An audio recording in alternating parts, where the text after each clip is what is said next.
हमने इंटरनेट के बारे में थोड़ा बहुत समझा था कि किस तरह चीज़ें काम करती हैं, डेटाबेस सर्वर को समझा। ठीक है।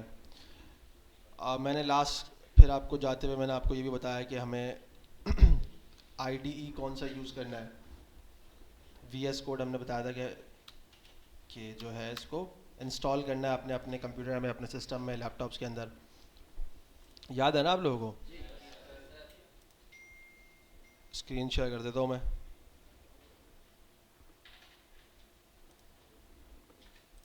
सबके सिस्टम चल रहे हैं? आप लोग नहीं चल रहे? ओपन करा, आप चेक किया? नीचे से जो चेक करें ओपन करके।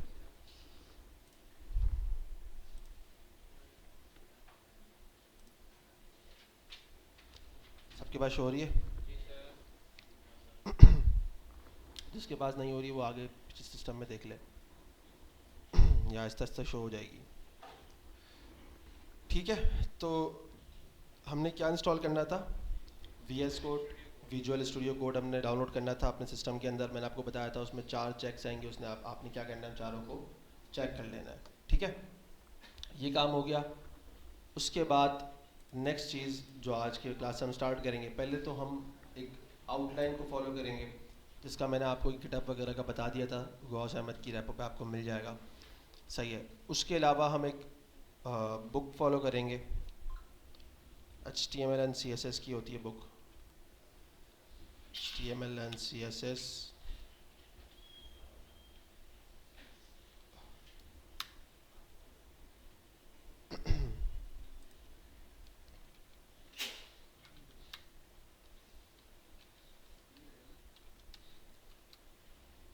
ठीक है, ये बुक है आपके पास, HTML CSS design and building website. ठीक है, वेबसाइट्स, और ये आपको इंटरनेट पे मिल जाएगी।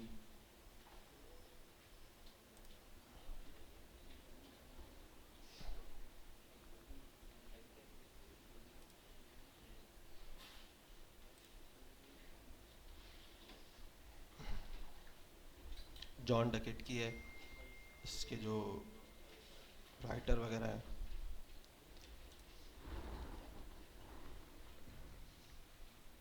थोड़ा सा इंटरनेट स्लो चल रहा है इसका। ठीक है, तो ये बुक मैं आप लोगों से आपके ग्रुप में भी शेयर कर दूंगा वैसे। ठीक है, बाकी अगर आप लोगों को डाउनलोड करनी हो तो इंटरनेट पे आपको मिल जाएगी, आपने डाउनलोड करनी है। हमने इसी को एक रोड मैप की तरह फॉलो करते हुए चलना है। ठीक है, आउटलाइन होती है तो हमें पता होता है कि हमें कहाँ से स्टार्ट करना है और कहाँ तक एंड करना है। सही है।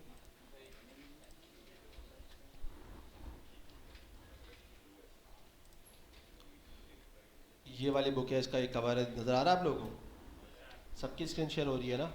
जिसकी नहीं हो रही है वो आसपास देख ले। ठीक है। तो इस बुक को ही हम फॉलो करते हुए जो है प्रैक्टिस करेंगे HTML और CSS की। क्लियर है? यस, तो मैं जवाब देंगे तो मुझे पता चलेगा कि आपको पता है। John Duckett. यहाँ पर हम अपना एक फ़ोल्डर बना लेते हैं, बैच आपका कौन सा है? 24। ठीक है, इसके अंदर हम लोग अपनी सारी प्रैक्टिस करेंगे डेली बेस के ऊपर। ठीक है,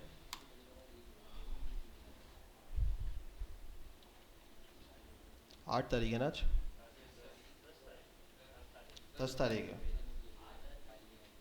8वां महीना है।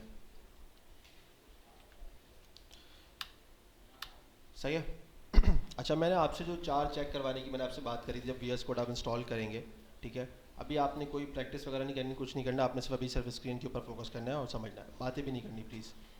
ठीक है, यहाँ से हम स्टार्ट कर रहे हैं अपनी प्रैक्टिस को। तो आपने एक फ़ोल्डर बनाना है, घर पे भी जाके आपने अपने सिस्टम के अंदर, डेस्कटॉप के अंदर, वॉट जहाँ पे भी आप बनाना चाहें वहाँ बना लें। ठीक है, और उस फोल्डर पर आप जब, मैंने आपसे जो 4 चेक करवाने की मैंने बात की थी ना, जब आप इंस्टॉल करते हुए 4 चेक कर लेंगे उसको, तो आप जब यहाँ पर राइट क्लिक करेंगे तो आपके पास यहाँ पे खुद ही लिखा हुआ आएगा ओपन विथ कोड। सही है। अब अगर तो किसी ने वो 4 में से ऊपर वाले 2 चेक नहीं अगर करे हैं तो ये आपके पास ऑप्शन नहीं आएगा।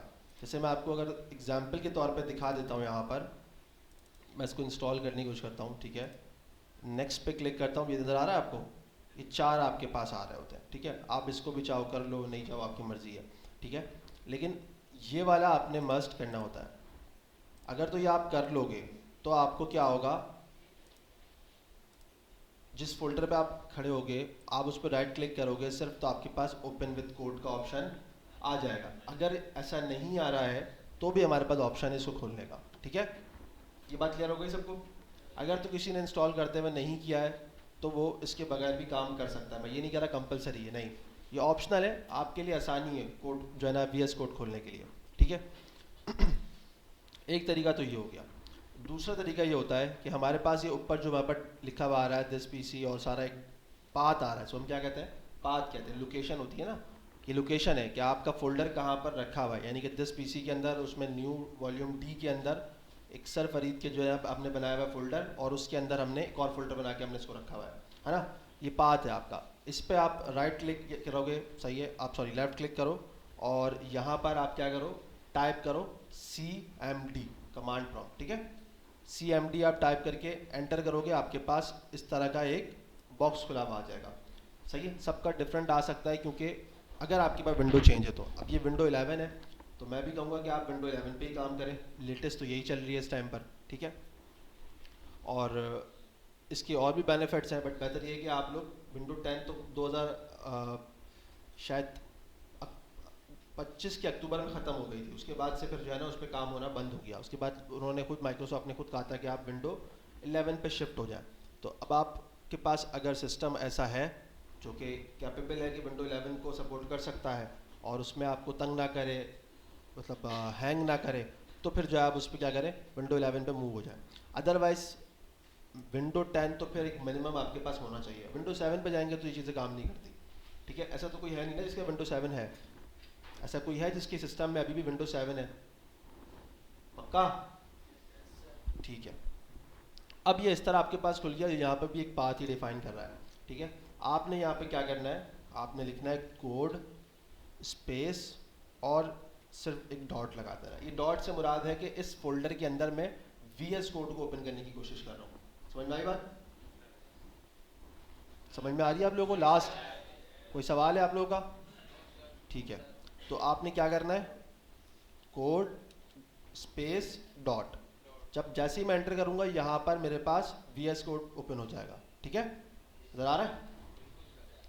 मैं इसको और जूम करके दिखा देता हूँ आपको, ठीक है। इसको बंद कर देते हैं। कुछ इस तरह का आपके सामने जो है ना एक स्क्रीन आ जाएगी। क्लियर हो गई बात? ठीक है। एक तरीका ये हो गया ओपन करने का, एक मैंने आपको बता दिया कैसे होगा। सब में आसान यही है कि आप राइट क्लिक करो, नीचे आपके पास क्या आ रहा है, ओपन विद कोड, इस पर क्लिक करो, वो ऑटोमेटिकली इस फोल्डर के अंदर ओपन कर लेगा, ठीक है। अच्छा, अब फॉर एग्जांपल मैं इसको, इस वाली फोल्डर को अगर ओपन करता हूँ यहाँ पर, तो मेरे पास यहाँ पे भी ऑप्शन आ रहा है, मैं इसको भी ओपन कर सकता हूँ, सही है। तो मेरे पास कुछ इस तरह का डेटा आ जाएगा, बहुत सारा फाइल्स आ रही हैं, इसके अंदर फोल्डर्स आ रहे हैं, ठीक है। क्योंकि मैंने एक ऐसा फोल्डर ओपन किया जो मुझे फोल्डर मेरे काम का नहीं था, ठीक है। एक तरीका ये हो गया। एक तरीका भी ये भी हो गया कि आप डायरेक्ट VS कोड ओपन करो, तो आपके पास जो लास्ट वाला होगा वो ओपन हो जाएगा आपके पास, यानी कि जो मैंने अभी लास्ट ओपन किया था मेरे पास वही डेटा ओपन हो रहा है ना। फाइल के अंदर मेरे पास ऑप्शन है, मैं फाइल पे क्लिक करूं और यहाँ पर ओपन फोल्डर, ठीक है। ओपन फोल्डर नज़र आ रहा है सबको? कहाँ पे क्लिक कर रहा हूँ, फाइल के अंदर ओपन फोल्डर, मैं यहाँ से भी ओपन कर सकता हूँ और यहाँ पे जाके मैं लोकेशन जो है उसको ढूंढ लूँ कि कहाँ पर मेरा जो है ना फोल्डर रखा हुआ है।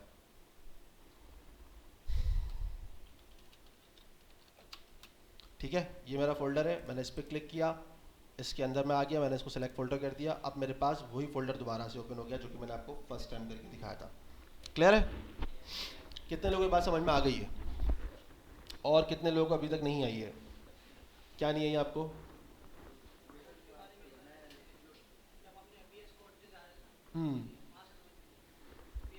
VS कोड से ओपन कर रहे हैं, यानी कि आप बोले मैं यहाँ से जो क्लिक करके ओपन कर रहा हूँ, पाथ वाले की बात कर रहे हैं। हाँ, ये थोड़ा डिफिकल्ट है, मैंने आपको इसलिए इसकी सजेशन नहीं दी थी। थोड़ा सा है, ज़्यादा नहीं है, ठीक है। आपने बस समझना ये, इस पाथ के ऊपर क्लिक करना है, ठीक है, और आपने लिखना है CMD, ठीक इसको आप रिटर्न कर लें, जिसको मसला आ रहा है इसको लिख लें, ठीक है। ये एक नॉर्मल प्रोसेस है, आपको जब प्रैक्टिस करने बैठेंगे 2-4 दफ़ा करते रहेंगे तो आपको खुद ही समझ में आ जाएगा बार बार कैसे होगा। इसको अगर आप पेंसिल कॉपी अगर लेके आए हैं तो उसमें इसको रिटर्न कर लें। क्या आपने पाथ के ऊपर क्लिक करना है, क्या लिखना है, CMD। CMD लिखने के बाद, ठीक है, आपके पास पूरा पाथ यहाँ पे ऑप्शन इस तरह आ रहा होता है ना। मैंने यहाँ पे क्लिक करा CMD, क्या करेंगे, CMD लिखने के बाद एंटर कर देंगे तो आपके पास क्या हो जाएगा, कमांड प्रॉम्प्ट ओपन हो जाएगा, ठीक है। ये कमांड प्रॉम्प्ट होता है जिसके अंदर वो मेरी लोकेशन ही डिफाइन कर रहा है और पूछना चाह रहा है कि आप इसमें क्या करवाना चाह रहे हो। हम बेसिकली कमांड्स के थ्रू फोल्डर क्रिएट भी कर सकते हैं, फाइल भी क्रिएट कर सकते हैं, उसके अंदर मैनेजमेंट भी कर सकते हैं, उसमें सिक्योरिटी भी लगा सकते हैं, उसको डिलीट भी कर सकते हैं। ये सारा कमांड्स का जो गेम होता है ये बेसिकली आपका लिनक्स बेस होता है। लिनक्स पता है ना आप लोगों को, अगर किसी को नहीं पता तो जैसे आपका विंडोज़ ऑपरेटिंग सिस्टम होता है इसी तरह हमारे पास होता है लिनक्स ऑपरेटिंग सिस्टम, ठीक है। लिनक्स ऑपरेटिंग सिस्टम में और विंडोज़ में क्या फ़र्क होता है, विंडोज़ जिसने बनाया होता है, डिज़ाइन किया होता है, आपको उसी हिसाब से चलना पड़ता है, उसके प्रोटोकॉल होते हैं, प्रोटोकॉल समझते हैं ना, उसके रूल्स होते हैं, उसकी पॉलिसीज होती हैं, उस हिसाब से चल रहे होते हैं आप, ठीक है। लेकिन जो लिनक्स होता है वो बेसिकली क्या है कि वो आपके प्रोटोकॉल के अकॉर्डिंग चल सकता है।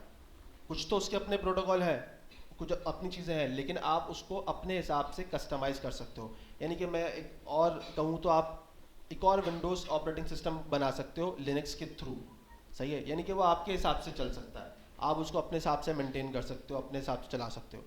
मोस्टली ये चीज़ें साइबर सिक्योरिटी, एथिकल हैकिंग के अंदर यूज़ की जाती हैं और उसका रीज़न यही होता है क्योंकि वो अपने हिसाब से ऑपरेटिंग सिस्टम को ऑपरेट करता है, ठीक है। क्लियर हो गई बात, लिनक्स समझ में आ गया।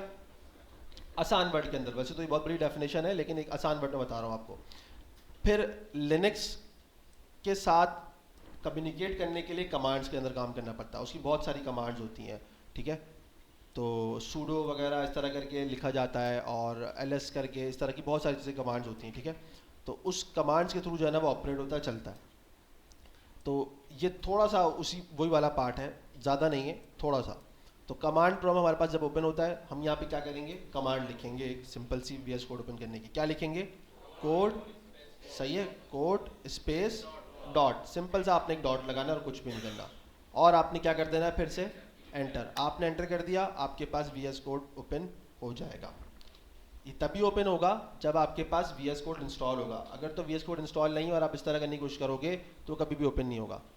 क्लियर हो गई बात, कितने लोगों की बात समझ में आ गई, ग्रेट। चलें आगे, आपको भी क्लियर है, आपको क्लियर है। अच्छा, अब ये फोल्डर आपके पास ओपन हो गया, बनाने का मकसद क्या है, हम इसमें एक ही जगह पर सारी प्रैक्टिस करते जाएंगे ताकि चीज़ें मैच ना हो, ख़राब ना हो। अलग अलग जगहों पे अलग अलग चीज़ें रखी होती है ना तो चीज़ें ख़राब हो जाती हैं। समझ में आ रही बात, ठीक है। अब पहले हमने क्या समझना है, VS कोड को समझना है क्योंकि ये टूल है। किस लिए इस्तेमाल होता है ये, HTML के लिए नहीं, प्रोग्रामिंग के लिए इस्तेमाल होता है, चीज़ों को डेवलप करने के लिए इस्तेमाल होता है, ठीक है। किसी भी तरह की प्रोग्राम को, गेम डेवलपमेंट भी इससे हो सकती है, करने वाले इससे कर लेते हैं, कोई इससे सॉफ्टवेयर डेवलप हो जाते हैं, वेबसाइट डेवलप होती है, मोबाइल एप्लीकेशन डेवलपमेंट होती है, तो सब कुछ होता है इससे, ठीक है। अच्छा, अब थोड़ा सा हम इसके बारे में समझते हैं। ये जो यहाँ पे लिखा हुआ आ रहा है डेट, ये क्या है, आप सबको यहाँ पे नज़र आ रहा है ना, लास्ट वालों को भी स्क्रीन पे भी शो हो रहा है ना सबको, कोई प्रॉब्लम तो नहीं आ रही ना पढ़ने में, किसी को भी आ रही है तो मुझे बताओ, ठीक है। तो यहाँ पे क्या लिखा हुआ है, एक डेट लिखी हुई है मैंने, यानी कि मेरे फोल्डर का क्या है, नाम है ना, नाम लिखा था ना हमने ये, तो ये वो चीज़ यहाँ पे मेंशन हुई हुई है। इसके बराबर में आप देखोगे आपके पास यहाँ पे, मैं सिर्फ माउस जाके सिर्फ उस पर रख रहा हूँ, कोई कुछ भी नहीं कर रहा, सिर्फ माउस लेके जा रहा हूँ, तो ये मुझे खुद ही बता रहा है, ठीक है। इसको हम कहते हैं टूल टिप। क्या कहते हैं, टूल टिप। ये जो मुझे डिफाइन कर रहा है न्यू फाइल इस तरह करके, क्योंकि आप लोग अभी इंडस्ट्री के अंदर हो, आहिस्ता आहिस्ता ये चीज़ें डेवलप करोगे कि इस तरह टूल टिप वगैरह बनती कैसी है, कैसे काम करता है, ठीक है। तो मैं आपको इसलिए इसके साथ साथ बताता जा रहा हूँ इसको कहते क्या है। मैं जैसे ही माउस लेके गया हूँ, इसने मुझे अपनी टूल टिप के अंदर बता दिया भाई ये क्या है, न्यू फाइल, यानी कि न्यू फाइल ऐसे आ जाएगी।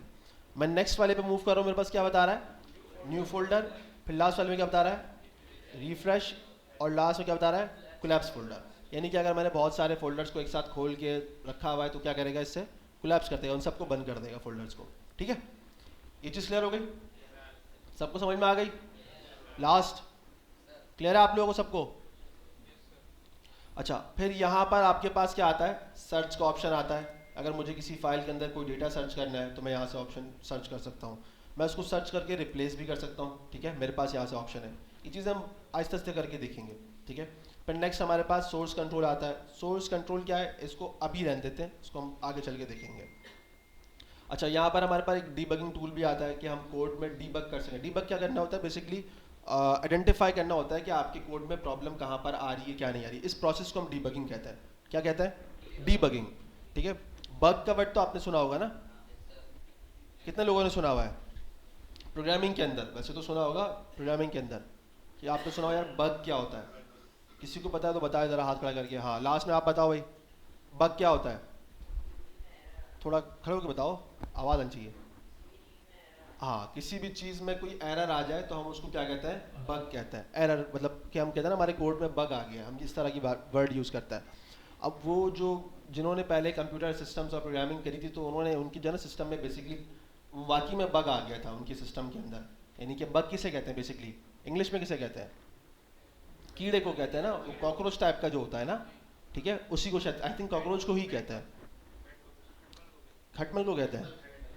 तो वो उनके सिस्टम में शायद आ गया था उस टाइम पर, तो वो उसको फिक्स करने बैठ रहे थे। तो उनको जो है ना लग रहा था कि कोड में एरर आ रहा है या उनके सिस्टम में एरर आ रहा है, बट वो बग था ना, वो उनके एक्चुअली पीसी में चला गया था। वो बहुत पुरानी बात है। तो उस वर्ड से जो है ना ये उन्होंने जो है ना निकाल लिया था कि यार वो उन्होंने जब उस एरर को आइडेंटिफाई करने बैठे थे ना, वो क्या ये सिस्टम चल क्यों नहीं रहा, क्या प्रॉब्लम आ रही है, तो उन्होंने उस वर्ड से जो है ना इस चीज़ को रिलेट कर दिया कि यार वो बग था।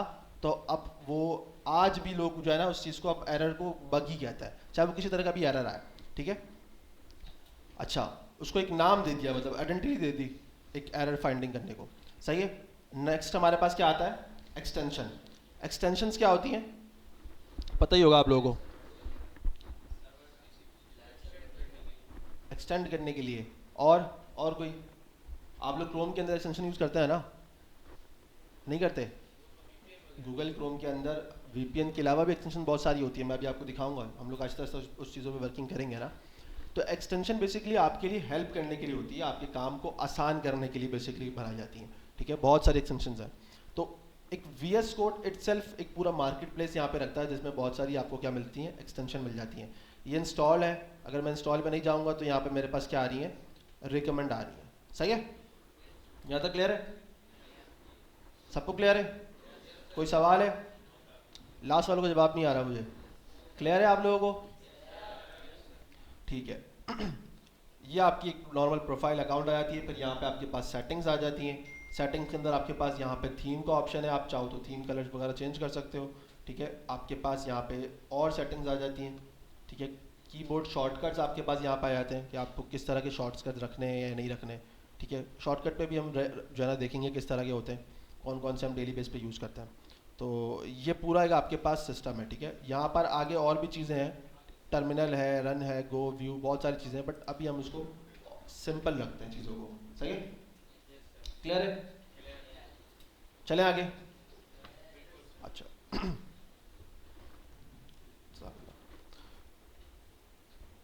अब ये फोल्डर है, ठीक है। इसके साथ हमें कुछ फाइल क्रिएट करनी है। क्या करनी है, फाइल क्रिएट करनी है। मैंने आपको बताया, यहीं पे मैं जाऊंगा, यहाँ पे क्या लिखा हुआ आ रहा है, न्यू फाइल। मैंने इस पर क्लिक करा, मेरे पास ऑप्शन आ रहा है फाइल क्रिएट करने का। ये जो ऑप्शन आपके पास शो हो रहा है, क्या बता रहा है कि भाई आपने कोई फाइल क्रिएट करनी है, तो आप उसका नाम डिफाइन करो। फॉर एग्जाम्पल मैंने उसका नाम रख दिया एक फरीद करके, ठीक है। अब मैं एंटर कर दूंगा, एक फ़ाइल क्रिएट हो गई। बट ये फाइल किस चीज़ की है, क्या है, ये हमें नहीं पता। फाइल तो समझते हैं ना आप लोग, फाइल क्या है, क्या होती है फाइल आपके हिसाब से?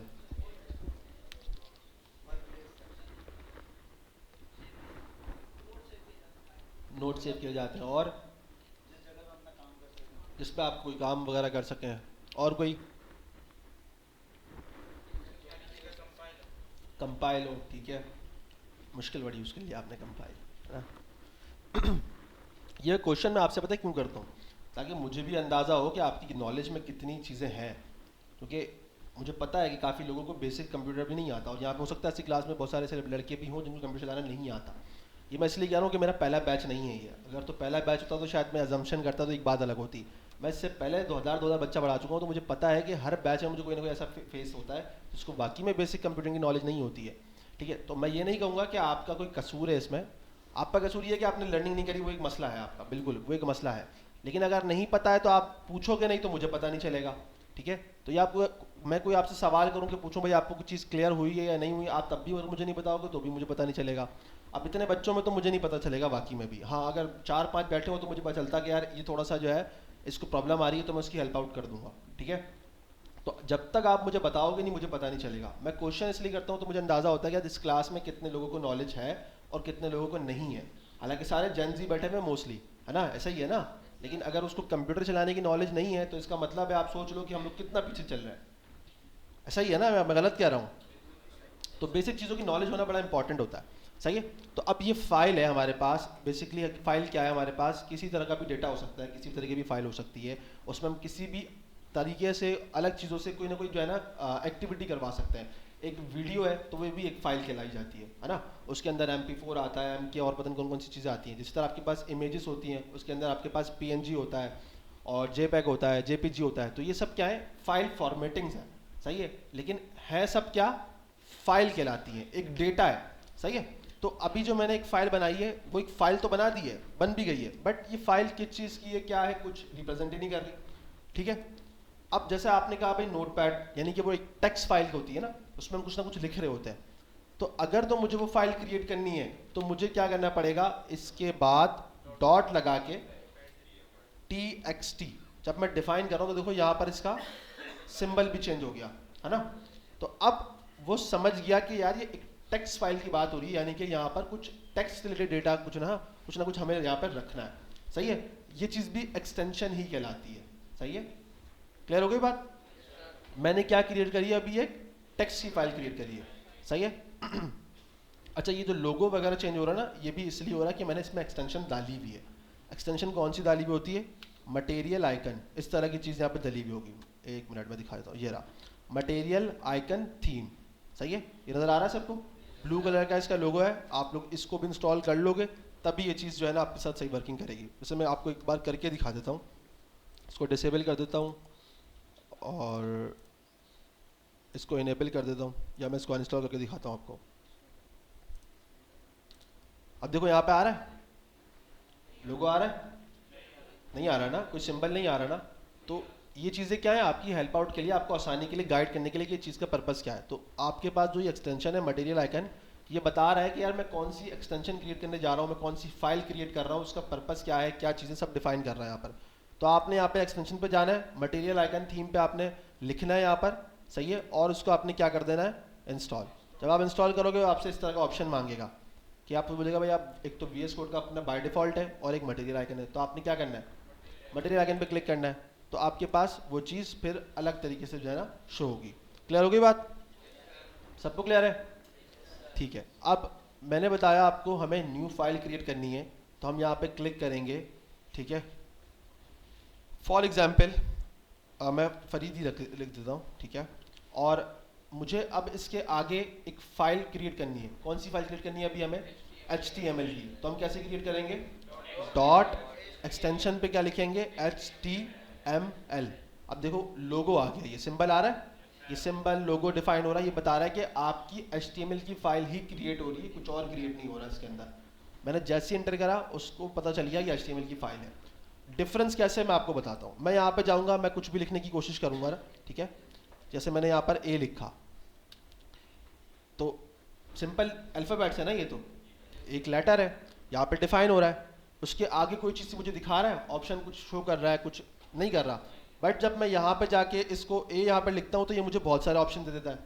इसको कैसे पता चलता है कि यार ये सब ऑप्शन वहाँ दिखाने या नहीं दिखाने, एक्सटेंशन की बेस के ऊपर। जब मैं डॉट HTML लिखता हूँ तो पता चल जाता है भाई उसको कि HTML की फाइल है, तो मुझे उससे रिलेटेड डेटा को डिफाइन करना है। और जब मैं बात टेक्स्ट की करता हूँ तो टेक्स्ट पे तो हमें सिर्फ एक अल्फ़ाबेट्स लिखने नॉर्मल, तो उसमें कोई आपको सजेशन नहीं दे रहा। इसको इंटेलिजेंस भी कहते हैं, ठीक है। क्लियर हो गई बात? सबको क्लियर है बात? सही। इंटेलिजेंस मतलब वो आपको हेल्प आउट करता है। आपको कोई चीज़ याद नहीं होती तो वो आपको बताता है कि अच्छा A से आप क्या लिखना चाह रहे हो, तो आपको शो करा देता है। सॉरी, हाँ। अच्छा, अब इसमें एक तो आपने मटेरियल आइकन जो है ना इंस्टॉल कर ली, ठीक है। दूसरा आप इसमें इंस्टॉल कर सकते हो अगर कोई इंपॉर्टेंट, जैसे मुझे नज़र आ जाए इसके अंदर लाइव सर्वर, ठीक है। लाइव सर्वर, इसका पर्पज़ क्या है ये भी मैं आपको समझाऊंगा। दूसरी एक्सटेंशन अपने आपने सिस्टम में डालनी है लाइव सर्वर, ठीक है। ये वाला देख लें आप, पर्पल कलर का लोगो है लाइव सर्वर, और रेडफिक डे का जो है ना, इसके जो है क्रिएटर है जिन्होंने इसको बनाया है, ठीक है। तो आपने क्या करना है, इसको इंस्टॉल कर लेना है इस एक्सटेंशन को भी।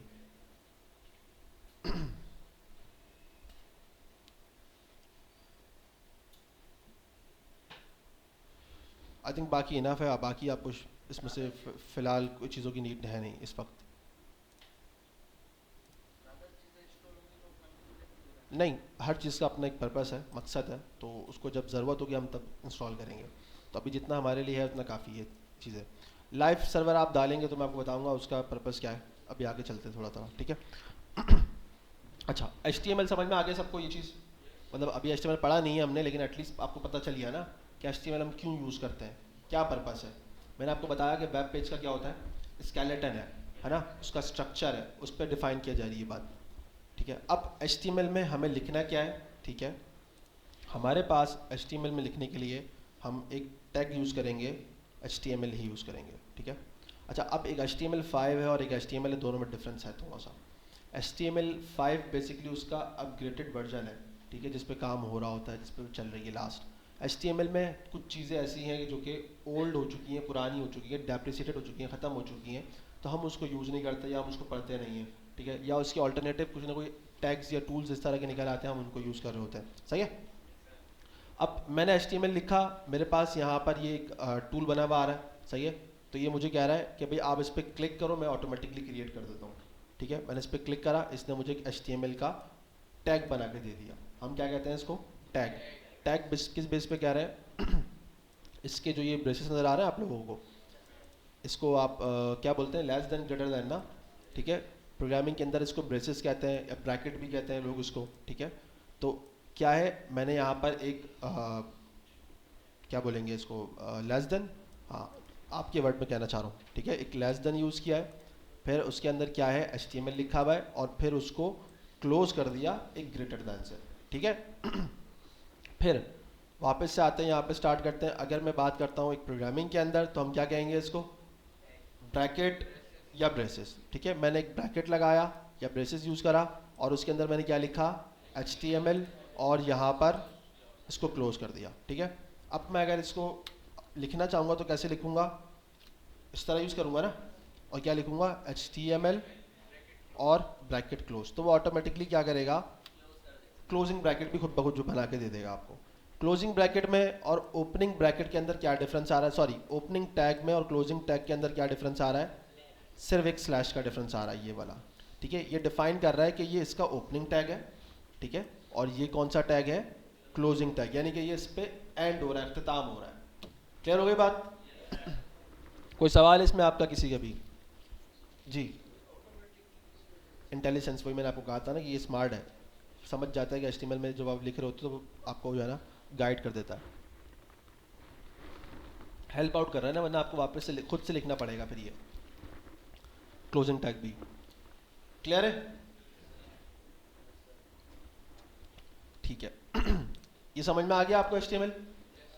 HTML में क्या है, एक सिंपल सा आपका एक टैग है, इसको हम टैग डिफाइन कर रहे हैं, यानी कि इस तरह लिखा जा रहा है, और दूसरा आपके पास एक क्लोजिंग आ रहा है, और सॉरी एक ओपनिंग आ रहा है और एक क्लोजिंग आ रहा है, ठीक है। अब HTML के अंदर हमारे पास यहाँ पर बीच के अंदर हम जो भी डाटा होता है यहाँ पे लिखते हैं। फॉर एग्जांपल मैंने यहाँ पे कुछ भी लिखना है, मैं यहाँ पे लिखूँगा, ठीक है। मैं यहाँ पर कुछ भी लिखने की कोशिश नहीं करूँगा, सही है। कहाँ लिखना है हमें, इसके सेंटर में, यानी कि ये जो स्पेस आ रहा है ना यहाँ पर, एक ओपनिंग और क्लोजिंग टैग के अंदर जो है हमें कुछ ना कुछ डेटा को लिखना है, इंसर्ट करना है, ठीक है। इसका बेहतर तरीका ये है कि आप जब इस तरह बन जाए, यहाँ पे एंटर कर दो तो ये आपके नीचे आ जाएगा, यानी कि आपको जो भी डेटा लिखना है वो आपको यहाँ पर लिखना है, सही है। क्लियर हो गई बात? सबको क्लियर है? ठीक है। HTML के अंदर हमारे पास दो और टैग आते हैं इम्पॉर्टेंट। एक आता है हमारे पास हेड का टैग, ठीक है, और इसी के नीचे मैं आपको डिफाइन बता देता हूँ, एक और आता है वो है बॉडी का, ठीक है। क्लियर हो गई बात? कौन सा टैग आ रहा है, हेड का और बॉडी का, जी।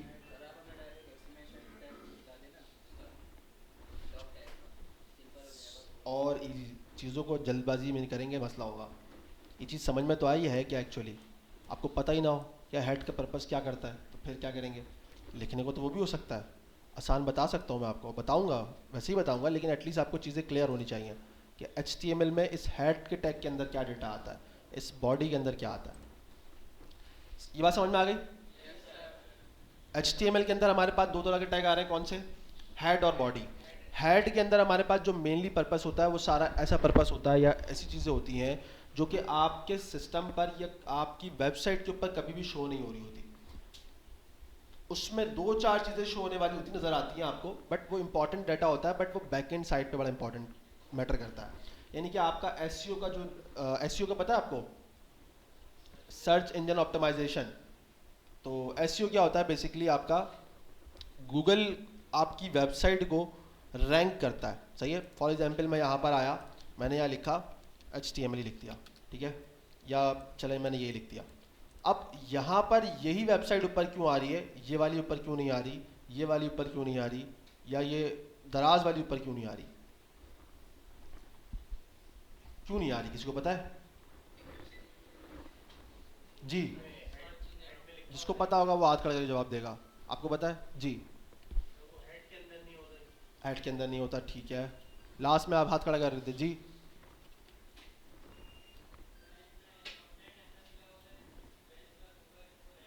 गूगल रैंक करा रहा होता है, ठीक है, सही है। और कोई? जी, एसईओ हुआ है, ठीक है, एसईओ तो हुआ ही है, ऑब्वियसली बात है, मैं उसी की बात करूँगा ना अभी तो। लेकिन वैसे और एसईओ को एक्सप्लेन करो, एसईओ को एक्सप्लेन करो ना। अच्छा, डी पहले आता है इसलिए? नहीं नहीं, अल्फ़ाबेटिकली ऑर्डर का इससे लेना देना नहीं है, इसका लेटर का, आपके वर्ड्स का जो है ना, इसका लेना देना है। यानी कि गूगल ना आपकी वेबसाइट को रैंक करता है कुछ कीवर्ड्स की बेस के ऊपर। अब ट्रेंडिंग कीवर्ड्स, जैसे आज के दौर में एआई चल रहा होता है, आप एआई लिखते हैं तो आपके सामने एआई के टूल्स आना शुरू हो जाते हैं फ़ौरन, ठीक है। वो टूल इसलिए नहीं आ रहा होता कि उसमें एआई यूज़ हुआ है, उसके अंदर कंटेंट के अंदर वो वर्ड्स यूज़ हुए हैं जो कि उसको पहले ऊपर रैंक कर रहे हैं। अब गूगल ने कुछ प्रायोरिटीज़ डिफाइन की हुई होती है किसी भी वेबसाइट के ऊपर, किसी भी कैटेगरी के ऊपर। मैं फर्नीचर लिखूंगा, मुझे फर्नीचर की वेबसाइट ऊपर मिलेगी, मिलेगी ना, या नहीं मिलेगी? मिलेगी। लेकिन वही जो रैंक कर रही होती है उसका रीज़न ये होता है कि उसने अपने इन कीवर्ड्स के ऊपर बड़ा फोकस किया हुआ होता है, ठीक है। वो इस तरह के कीवर्ड्स यूज़ कर रहे होते हैं, बड़ी रिसर्च करके जो है ना इस पर काम कर रहे होते हैं कि भाई इस तरह की कीवर्ड्स यूज़ करें हम जो कि हमारी वेबसाइट को रैंक करने में हेल्प आउट करें। तो गूगल ने एक जो ना अपना एक प्रोटोकॉल डिफाइन किया हुआ है जिसको हम सर्च इंजन ऑप्टिमाइजेशन कह रहे हैं, जिसमें हम वो क्या करता है, ये एक जॉब पोस्ट है, यानी कि एक पर्सन की जॉब है। उन्होंने एक बंदा हायर किया होता है इस चीज़ के लिए जो कि इस चीज़ पे फोकस कर रहा होता है कि उसकी वेबसाइट रैंक करे। और ये कोई काम 2-3 महीने या कोई साल का भी नहीं है, इसमें लोगों को 2-3 4 साल लग जाते हैं ऊपर आने के लिए। ऐसा होता है, आप खुद सोचे ना यार, ये चीज़ ऊपर आ रही है, ये 10वीं वेबसाइट, ये 10वें नंबर के ऊपर भी तो डाटा आ रहा है, चलो 10वें में नहीं आ रहा, मैं कह रहा हूँ 6ठे में आ रहा है, तो ये क्या इन लोगों को काम करना नहीं है? मतलब इन्होंने अच्छी एसईओ नहीं करी ना, इसका मतलब हुआ। और मेनली तौर पर क्या होता है कि सबको पता है कि सब ही पहले पेज के ऊपर रहते हुए सारा जो है ना कुछ ढूंढ लेते हैं, फाइंड कर लेते हैं। आप कोई चीज़ ढूंढ लें, फॉर एग्जांपल आपने घड़ी खरीदनी है तो आप वॉच लिख के जो है ना लिखते हैं यार कि मुझे कोई अच्छी सी वॉच चाहिए, आप यहाँ पे लिखेंगे, आपके सामने कोई पहली दूसरी तीसरी वेबसाइट आती है, आप उसको ओपन करते हैं और उसी में से खरीद लेते हैं। या आप 10वें पेज तक जाते हैं? नहीं जाते, नहीं जाते हैं ना। शायद बहुत ही कोई होता होगा तो दूसरे पेज पे जाके जो है देख ले, कुछ बाय कर ले तो कर ले, अदरवाइज वो पहले पेज से नीचे जाता ही नहीं है कोई। और पहला पेज कह रहा हूँ मैं, 3 समझता हूँ कि शुरू के जो 3 होते हैं वो 3 के अंदर डिसीजन ले लिया जाता है कि बाय करना है या नहीं करना है, या इससे बाय करना है, वॉट एवर जो भी है, सही है। तो गूगल क्या करता है, इतनी सारी वेबसाइट्स हैं, बहुत सारे लोग हैं, आए दिन बनती जाती हैं, इतने सारे काम हैं, तो उन सबको कीवर्ड्स की बेस के ऊपर रैंक करता है, सही है। तो तभी वो आपको ऊपर नज़र आ रही होती हैं। अच्छा, कुछ आपको ऊपर वैसी भी नज़र आ रही होती हैं, फॉर एग्जांपल जैसे मैंने वॉच की बात करी है, कभी कभी होता है कि आपको ना स्पॉन्सर नज़र आता है, यहाँ पर देखा होगा आपने, स्पॉन्सर आ रहा होता है, देखा आप लोगों ने, स्पॉन्सर आ रहा होता है, फिर उसके बाद नीचे आपके पास 3-4 वेबसाइट शो हो रही होती हैं, ठीक है, वो पेड होती हैं।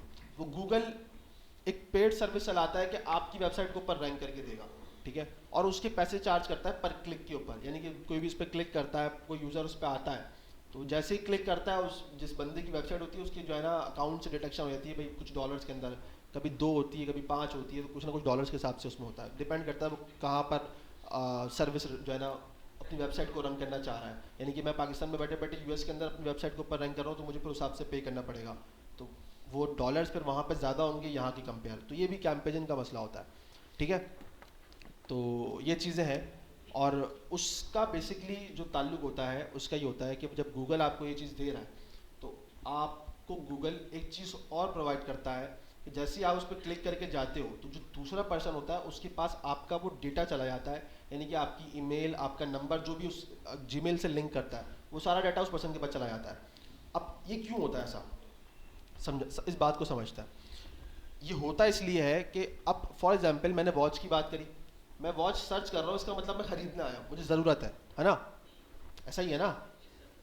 तो अब मैं उसके स्पॉन्सर वेबसाइट पे जब जाता हूँ, तो उसके पास डेटा मिल गया, यानी कि बिजनेसमैन था कोई जिसकी वेबसाइट थी, फॉर एग्जांपल आपका नाम क्या है, सिराज भाई की वेबसाइट थी, इन्होंने अपनी वॉच की वेबसाइट बना के डाल दी, और इन्होंने गूगल को पेड जो है ना चला के जो है ना एक स्पॉन्सर वेबसाइट पे कर दिया।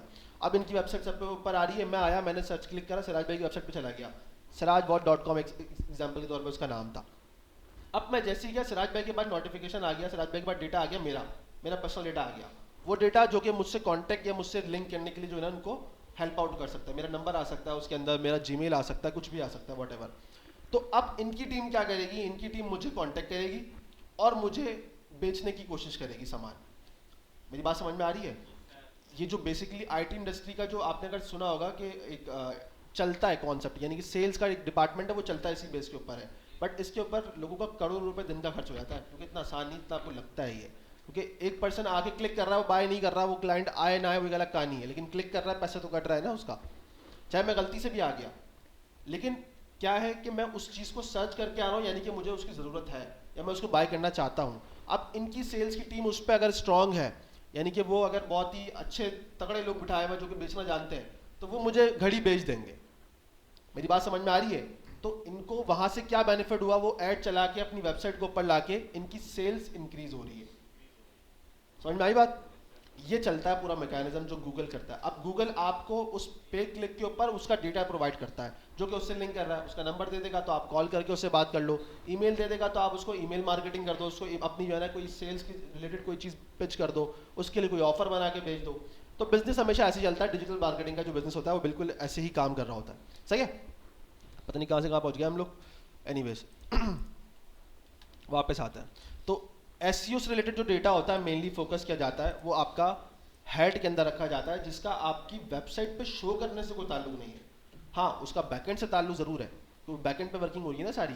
बैकएंड से मुराद यहाँ पर मैं प्रोग्रामिंग की बैकएंड की बात नहीं कर रहा, यानी कि उसी बैक की जो वर्किंग होती है, जो दूसरी टीम से काम कर रही है, कोडिंग से बाहर।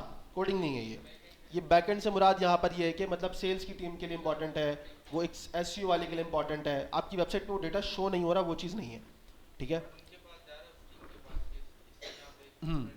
नेक्स्ट हमारे पास आता है बॉडी। अब बॉडी वो हमारे पास टैग है जिसमें हम क्या करते हैं, सारा वो डेटा रखते हैं जो कि हमारी वेबसाइट पे शो होता है, जिसमें मैंने आपको करके दिखाया था। जैसे मैं अभी इस वेबसाइट के ऊपर, किसी वेबसाइट के ऊपर आता हूँ, मैंने जैसे यहाँ पे क्या लिखा, वॉच लिखा है, अब मैं इसके ऊपर आ रहा हूँ, ठीक है।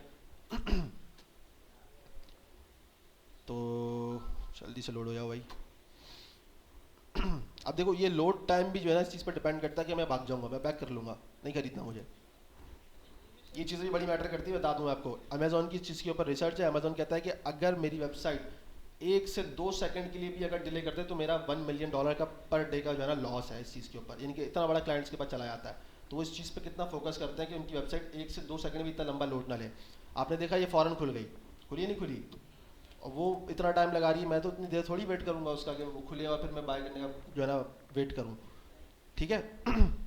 एनीवेज, अब मुझे कोई वॉच वगैरह बाय करनी है, तो आप यहाँ देख रहे हो, यहाँ पर मेरे पास ये टाइटल आ रहा है, यहाँ पर कुछ डिस्क्रिप्शन आ रही हैं, या उससे रिलेटेड कोई ना कोई प्रोडक्ट शो हो रही है, यहाँ पर जो डेटा आ रहा है, ये सारा जो लिखा हुआ टेक्स्ट है ना, ये सारा हमारे पास जो लिखा गया, किस में लिखा गया है, HTML के थ्रू, और हमने इसको कहाँ रखा हुआ है, ये बॉडी के अंदर सारा हमारा डेटा, ये जितना भी डेटा आपको यहाँ पे शो हो रहा है सारा बॉडी का है, पिक्चर्स भी इंक्लूड, ये सारा डेटा सारा बॉडी का, ठीक है। वो आपका ये जैसे आपका टाइटल है, आपको ये डिफाइन हो रहा है यहाँ पर, और वो मुझे व्यू पेज सोर्स के अंदर यहाँ पर जो मेरे गूगल जिस चीज़ के लिए जो है ना देखता है, तो वो मुझे यहाँ पे कहीं ना कहीं मिल जाएगा। अच्छा, यहाँ पे नहीं मिल रहा है, ये भी एक प्रॉब्लम है। अच्छा, इसको मैं बाद में आपको एक्सप्लेन करूँगा कि यहाँ पे अगर डेटा हमें नहीं मिल रहा है तो उसका क्या रीज़न है। ठीक है, जैसे मेरे पास यहाँ पे आ रहा है यूनिट प्राइस आ रहा है, सही है, और जैसे यहाँ पे रेगुलर प्राइस आ रहा है, ठीक है। ये भी हम चीज़ें देखेंगे तो समझ में आएगी आपको आहिस्ता आहिस्ता क्या होता है, बट डिफाइन कर रहा हूँ मैं आपको, ठीक है। तो यही चीज़ें गूगल को रैंक करने में, आपकी वेबसाइट को रैंक करने में मदद करती हैं, सही है। आगे चले तो हमारे पास HTML के अंदर कितने टैग आ गए, हेड और बॉडी। आपका पेरेंट टैग कौन सा हुआ, HTML, और उसके दो चाइल्ड हैं, कौन से, हेड और बॉडी। हेड के अंदर मैंने आपको चीज़ डिफाइन कर दी, ठीक है, और बॉडी के अंदर हमारे पास क्या क्या होता है, जो भी हमारी वेबसाइट पर डेटा शो हो रहा है वो सारा हमारा कहाँ रखा जाएगा, बॉडी के टैग के अंदर। क्लियर है सबको, पक्का। आगे चले, ये सवाल है किसी का, किसी का कोई सवाल नहीं है। लास्ट में वो अब कैसे करेंगे वो आपको बताऊंगा। Aahista Aahista Aahista, slow slow slow, सब बताऊंगा, टेंशन नहीं है। अच्छा, अब हम हेड को भी थोड़ी देर के लिए छोड़ते हैं और हम बॉडी पे आते हैं, सही है। अब मैं वापस से अपनी इस बुक के ऊपर आऊँगा, ठीक है, और इस बुक के अंदर जो मैंने आपको कहा था हम इसको फॉलो करेंगे। इसके अंदर चैप्टर्स हैं, स्ट्रक्चर्स, टेक्स्ट, लिस्ट, और ये सारे तकरीबन ऑलमोस्ट ये सारे चैप्टर ही हम लोग ऑलमोस्ट पढ़ेंगे, सारे तो नहीं पढ़ेंगे बट ऑलमोस्ट सारे पढ़ेंगे, ठीक है। चैप्टर 1 इंट्रोडक्शन, वो आपको बता रहा होता है इंटरनेट के बारे में, किस तरह वेबसाइट्स और सारी चीज़ें होती हैं, किस तरह दिखती हैं, ठीक है। पहले की वेबसाइट्स में और आज की वेबसाइट में ज़मीन आसमान का फ़र्क है, ये बात तो आपको भी पता है। जो पहले इंटरनेट लोग यूज़ करते थे, ठीक है, मैं यहाँ पे बात करूँगा, जेन जी को तो शायद इतना नॉलेज नहीं हो इस बारे में, उन्होंने कभी उन्होंने देखा हो तो वो पहले का फेसबुक भी आपको याद होगा, बड़ा अजीब सा होता था, अलग तरीके से कलर्स होते थे, टेक्स्ट होते थे, उसमें डिज़ाइनिंग ऐसी नहीं होती थी, ठीक है। या पहले की वेबसाइट ऐसी होती थी कि वो सिर्फ अजीब-ओ-गरीब कलर्स के अंदर बनती थी, जैसे कि मैं दिखा देता हूँ, ओल्ड HTML एंड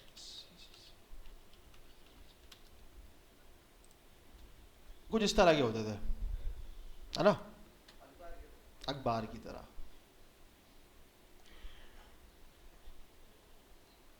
है ना, ऐसी होती थी ना कुछ। एक दौर था, ज़माना गुजरा है जब ये इंटरनेट का नया नया दौर था, तब इस तरह की चीज़ें हुआ करती थी। हम्म, हाँ, ये उस दौर की जदीद है चीज़ें हैं, ठीक है। तो उस दौर में बात ये थी कि इसको इस्तेमाल किया जाता था फॉर रीडिंग पर्पस के लिए। लोग इंटरनेट को यूज़ करते थे रीडिंग करने के लिए, ब्लॉग्स पढ़ने के लिए, आर्टिकल्स पढ़ने के लिए, न्यूज़ पढ़ने के लिए। वो नया नया दौर था जब इंटरनेट जब इन्वेंट हुआ और उसके ऊपर वर्किंग हो रहा था। ई कॉमर्स भी उस टाइम पे नहीं आया था, नहीं था, मैं तब की बात कर रहा हूँ ये सारी चीज़ों की, ठीक है। ये हमारा कहलाता है वेब 1 का एरा। कौन सा एरा कहलाता है, वेब 1 का, यानी कि वेबसाइट का या आपके वेब का, इंटरनेट का पहला एरा जिसमें सारी चीज़ें हुई, ठीक है, जिसमें आपको कुछ इस तरह का डेटा, इस तरह की चीज़ें जो है ना आपको मिलती थी, जिसमें आप उसको रीड करते थे। फिर आया हमारे पास वेब 2 का एरा, यानी कि वेब 2 का एरा कब आता है हमारे पास, 2003 या 4 के अंदर हमारे पास ये एरा आता है, जब फेसबुक इन्वेंट होता है और उस पर सारी चीज़ें वर्किंग हुई। पहला एरा वहीं से स्टार्ट होता है आपका।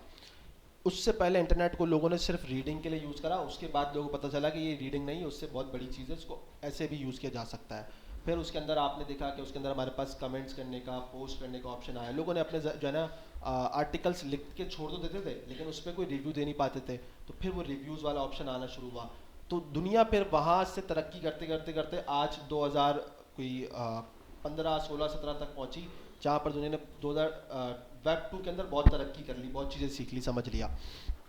फिर एरा आया वेब 3 का, जिसमें आप लोगों ने ब्लॉकचेन का कॉन्सेप्ट सुना, आप लोगों ने क्रिप्टो का चीज़ें देखी और उसको समझा। वो एरा कौन सा कहलाता है, वेब 3 का एरा कहलाता है, जो अभी तक चल रहा है, ठीक है, जिस पे अभी भी चीज़ें चल रही, काम चल रहा है। तो पहले एरा के अंदर क्या होता था, हमारे पास एक वेबसाइट थी, वो रीडिंग के लिए इस्तेमाल होने लगी। फिर हमारे पास एक एरा आया जिसके अंदर हम लोगों ने रीड और पोस्ट को यूज़ करना शुरू करा, यानी कि रीडिंग तो हम कर भी रहे हैं, पोस्टिंग भी कर रहे हैं, हम उस पर अपने कमेंट्स पेश कर रहे हैं, उसमें अपनी प्रोफाइल पिक्चर डाल रहे हैं, XYZ जो भी पोस्टिंग कर रहे हैं। तो ये क्या है, आपके पास एक रीड और राइट का एरा है। वेब 3 के अंदर जो एरा आपको मिला वो ऑनरशिप का एरा मिलता है, ठीक है, कि उसमें आपके पास रीड, राइट और ऑनरशिप भी होती है। ठीक है। अब ये चीज़ मैं आपको बाद में एक्सप्लेन करूंगा कि ऑनरशिप वगैरह कैसे होती है, क्या होता है, बट समझाने के लिए समझा रहा हूँ कि कुछ इस तरह का हमारे पास चीज़ें होती थी, ठीक है, पहले के दौर में। फिर वक्त के साथ साथ चीज़ें चेंज हुई तो हमने फिर उस चीज़ को अडॉप्ट किया, चीज़ों को, नई चीज़ों को सीखा, समझा, तो फिर अब हमारे सामने वेबसाइट अब इस तरह की नहीं, बहुत ही नेक्स्ट लेवल की होती है, आपने देखा ही होगा, ठीक है। तो स्ट्रक्चर सारा वही है पुराना, आज भी वो यूज़ होता है, चीज़ें अपडेट हो गई, ठीक है, बस थोड़ी सी चेंजेस हो गई हैं। थर्ड एरा चल रहा है, सही है। अच्छा, यहाँ पे आते हैं वापस से, और मैंने आपको ये जो है एक्सप्लेन कर दिया, ये आपका एक क्या है, एक करेक्टर बता रहे हैं, डिफाइन कर रहे हैं, यानी कि आपका एक लेटर है। और ये मैंने आपको क्या बोल दिया, इसको इसको ब्रैकेट भी बोलते हैं, ब्रेसेस भी बोलते हैं, ठीक है, जैसे यहाँ पे इन्होंने लिखा हुआ है, ब्रैकेट भी बोला हुआ है इन्होंने, ठीक है। ये लेफ्ट है और ये क्या है, राइट है, सही है, जिसमें इसको लेस देन और greater than, more than sign भी जो इन्होंने डिफाइन किया हुआ है, ठीक है। ये चीज़ इन्होंने डिफाइन कर दी है ऑलरेडी। इसको मैंने आपको बता दिया, ये कौन सा क्लोजिंग टैग कहलाता है। क्लोजिंग टैग में क्या होता है, ये बस एक स्लैश आ जाता है जिसको डिफाइन कर देता है कि भाई ये टैग क्लोज हो चुका है। अच्छा, बॉडी मैंने आपको डिफाइन कर दिया, हेड मैंने आपको डिफाइन कर दिया, टाइटल मैंने आपको डिफाइन नहीं किया है, वो मैं इसको थोड़ा सा आगे चल के बताऊंगा, ठीक है। अब हम बॉडी के अंदर आते हैं। तो बॉडी के अंदर पहली चीज़ जो हम लोग यहाँ पर पढ़ते हैं और समझते हैं वो कहलाती है हमारी हेडिंग। कौन सी कहलाती है, हेडिंग, ठीक है। ये स्लो इसलिए चल रही है, इंटरनेट से मैं इसको डाउनलोड कर लूँगा तो बेहतर रहेगी, लेकिन चलो। हेडिंग के टैग्स होते हैं हमारे पास कुछ, कहाँ से स्टार्ट हो रहे हैं, H1 से लेकर H6 तक, ठीक है। अब मैं इस बॉडी के अंदर आके क्या करूँगा, H1 लिखूँगा। अच्छा, इसको कैपिटल करने की भी आपको ज़रूरत नहीं है, H1 लिखने की, सिंपल आप इजी करके इसको स्मॉल में लिखो, ठीक है। H1 लिखूँगा, ये मुझे यहाँ पर टूल डिफाइन कर रहा है, मैं एंटर कर दूँगा तो ये बन जाएगा। अगर आपको ऐसे नहीं है, आप बोलते नहीं सर मुझे खुद लिखना है, तो आप भाई खुद भी लिख सकते हो, लेकिन वही बात है कि टाइम क्यों वेस्ट करें बिला वजह, ठीक है। क्लियर है, ये हमारा क्या हो गया, H1 का टैग हो गया, जिसमें मैंने रख दिया हेलो, ठीक है। बॉडी के अंदर मैंने कौन सा टैग बनाया है, H1 का, सही है। अब मुझे इसको चला के चेक करना है कि सही चल रहा है या नहीं चल रहा है, कैसे चल रहा है इसको देखना है, मुझे टेस्ट करना है। मैं क्या करूँगा, यहाँ पर आऊँगा, जो मेरा फोल्डर है, यहाँ पर मेरी फाइल है, तो आप देखोगे तो नाम लिखा हुआ है, एक्सटेंशन भी डिफाइन है, और यहाँ पे आप देखो लोगो बना हुआ भी आ रहा है क्रोम का।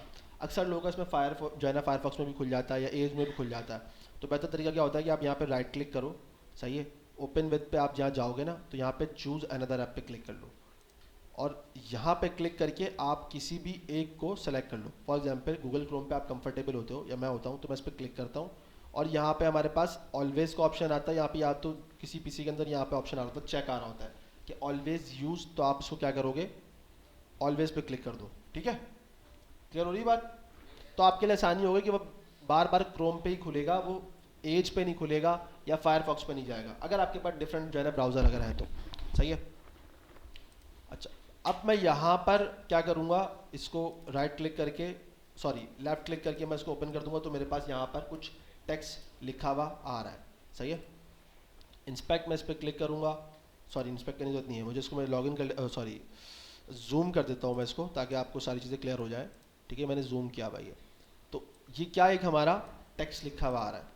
ये टेक्स्ट कहाँ से लिखा हुआ आ रहा है, हमारे H1 के टैग पे हमने लिखा हुआ है, क्या लिखा हुआ है, हेलो वर्ल्ड, और हमने कहाँ लिखा हुआ है, H1 के अंदर लिखा हुआ है। ये चीज़ भी समझनी है, अगर तो आप इसको बाहर रखोगे तो वो टैग कंसिडर नहीं होता, सही है, नज़र आ तो जाएगा लेकिन उसका पर्पस नहीं है कोई, सही है। क्लियर है ये बात, कितने लोगों की बात समझ में आ रही है। हो सकता है कुछ लोगों के लिए क्लास बोरिंग हो रही हो, जिनको पहले से आता है उनके लिए थोड़ी सी बोरिंग क्लास होगी, मैं समझ सकता हूँ इस चीज़ को, लेकिन इसका मकसद ये नहीं है ना कि मैं आपके चक्कर में उन लोगों को पीछे छोड़ दूँ जिनके लिए ये चीज़ें नहीं है, सही है। तो मेरा जो एक पर्पस है यहाँ बैठने का, या मेरी रिस्पॉन्सिबिलिटी सबके लिए है ना, तो फिर मैं उनको लेके भी साथ लेके चलूँगा। जिनको आता है अच्छी बात है, उनका भी रिवीजन हो जाएगा, और मुझे यकीन है कि उसमें बहुत सारी चीज़ें आपको नहीं आती होंगी, वो आप सीखेंगे समझेंगे अभी भी, ठीक है। चलें आगे चलते हैं। तो ये आपका क्या हो गया, H1 का टैग हो गया। यहाँ पर एक पाथ आपको मिल रहा है, ये पाथ क्या है आपका, आपके फोल्डर का, ठीक है। वरना यहाँ पर आपके पास नॉर्मली तौर पर क्या लिखा हुआ आता है, https google.com इस तरह की चीज़ें लिखी हुई आती हैं, बट यहाँ पे क्या लिखा हुआ आ रहा है, ये आपकी एक पाथ का जो है ना यहाँ पर, यानी कि इससे इसी का पाथ आ रहा है बेसिकली। आप देखो ना, डी फोल्डर का नाम और स्पेस की जगह इन्होंने यहाँ पे क्या डाला हुआ है, ये % वाला साइन डाला हुआ है, अदरवाइज पूरा ये सेम ही है। क्यों? क्योंकि ये जो आपकी वेबसाइट है, यानी कि जो आपके पास वेब पेज है, ये चल रहा है आपके लोकल सिस्टम के ऊपर। किस पे चल रहा है? Local system. लोकल सिस्टम क्या होता है, यानी कि आपका अपना सिस्टम है, यानी कि आपका जो सर्वर है, आपका पीसी है, आपका लैपटॉप है, ये उसमें चल रहा है। ये अगर मैं आपसे ये शेयर करूं तो आपके पास कभी नहीं चलेगा ये। समझ में आ रही बात या नहीं? यानी कि मैं ये बात आपसे शेयर करूं तो क्या ये चलेगा आपके पास? नहीं चलेगा, क्योंकि ये लोकली तौर पर चल रहा है इस टाइम पर। तो ये मेरे सिस्टम में बनाई हुई जगह है और मैं उसको अपने सिस्टम में यूज़ कर रहा हूँ। हाँ, आप लोगों ने देखा होगा यहाँ पर अक्सर लिंक्स आ रही होती हैं, तो आप लोग क्या करते हैं, आपस में शेयर करते हैं, चल जाती हो, क्योंकि उसका सर्वर ये नहीं होता, उसका सर्वर क्लाउड पे होता है, यानी कि उसका सर्वर कोई और होता है, दूसरा होता है। तो ये वाला जो डेटा है ये आपके सर्वर पे चल रहा है, यानी कि आपका सर्वर आपके पीसी पे चल रहा है। तो आप अगर किसी को शेयर करने की कोशिश करोगे भी तो वो नहीं चलेगा। क्लियर हो गई बात? पब्लिक सर्वर कर देंगे तो फिर तो बिल्कुल चलेगा ना। कौन सी विंडो? यही वाली विंडो ना, ये मैंने आपको बताया तो सही कि ये यहाँ पर आप जाओगे, इस पर क्लिक करोगे, ये आपकी ओपन हो जाएगी। एक तरीका तो ये हो गया, ठीक है। अच्छा, अब मैंने इसको एक काम करता हूँ, मैं इसको हेलो फरीद की जगह इसको हेलो वर्ल्ड कर देता हूँ, सही है। हेलो वर्ल्ड मैंने लिख दिया। अब मैं यहाँ पर आऊँगा तो आप देखो यहाँ पर ना चीज़ें अपडेट नहीं हुई है। क्या लिखा हुआ आ रहा है? हेलो फरीद लिखा हुआ आ रहा है। हाँ, मैं इसको रिफ्रेश करूँगा तो अब चेंज हो जाएगा। हुआ नहीं हुआ? सही है।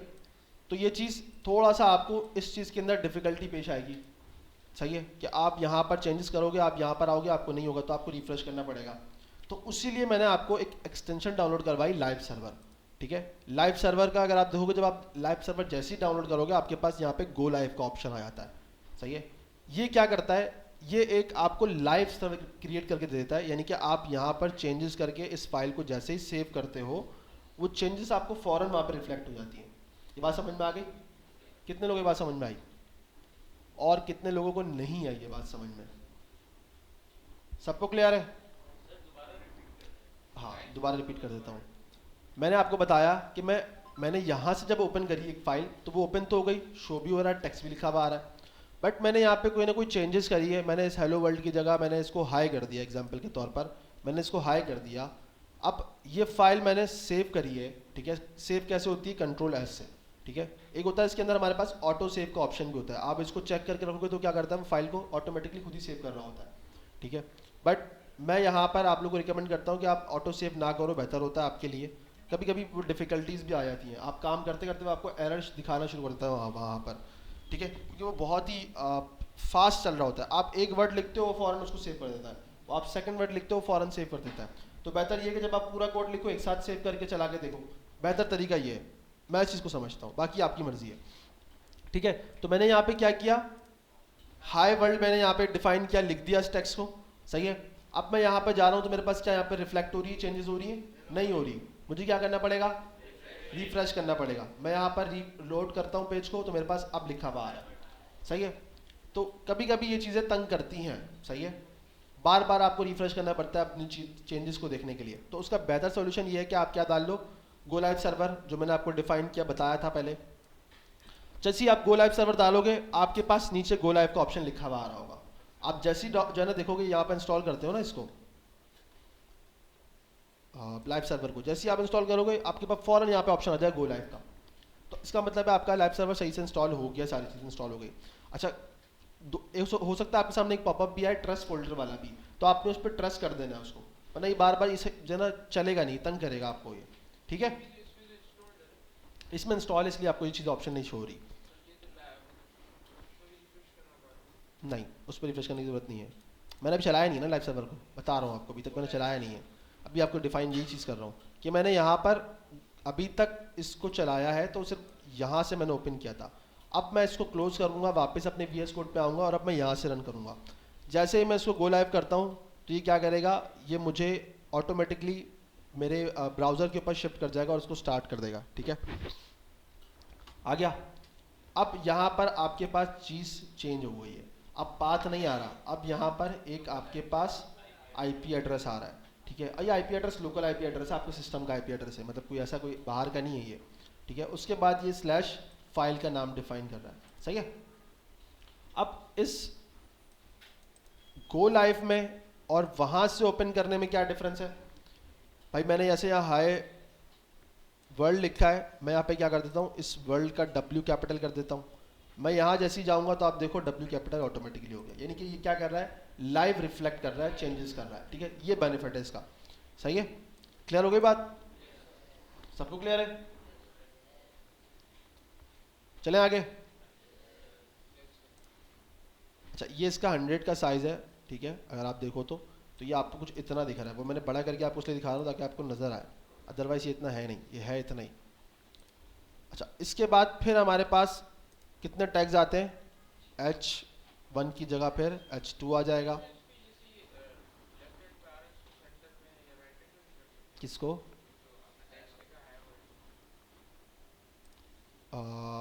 इसकी बात कर रहे हैं? हाँ कर सकते हैं, अभी हम उसको नहीं छेड़ेंगे, कर सकते हैं, बिल्कुल कर सकते हैं।